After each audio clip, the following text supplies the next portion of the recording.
Hello mga kasiswang, and for today's video nga, heto ako at basang-basa sa ulan at walang masisilungan. Ano daw? Charot lang. And for today's video nga ay bagong ligo nga ako dyan. Halata naman, 'di ba? Wala lang, sinasabi ko lang sa inyo, 'di ba? Baka kasi time na rin to para maligo rin kayo. Charot. At wag nyo na nga rin pala akong pansinin kung panay kamot ako sa ulo ko habang nagpupunas. May kuto na namang naligaw sa ulo ko. Charot. At wag nyo na nga palang pansinin yung suot kong damit dahil nandito lang naman ako sa bahay. Mukha nga akong nanay sa itsura ko dyan, pero hayaan nyo na at nanay naman na talaga ako. At pagkatapos ko nga mag-aura-aura ay iinom nga muna ako ng maligamgam. Ganito na nga pala ang ginagawa ko pagkatapos ko maligo. At syempre, para kahit papano ay mas masantong utak ko. Ano daw? Kayo na nga bahala umintindi.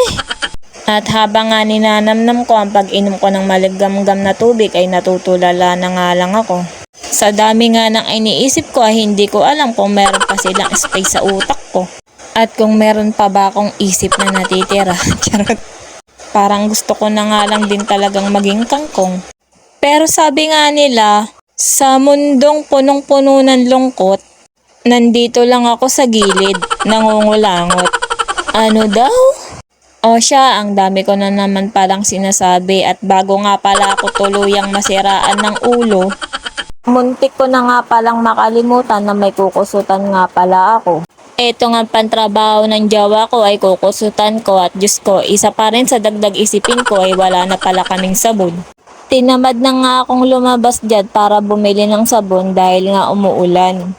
Pero sa totoo lang, wala naman talaga akong pangbili, charot lang.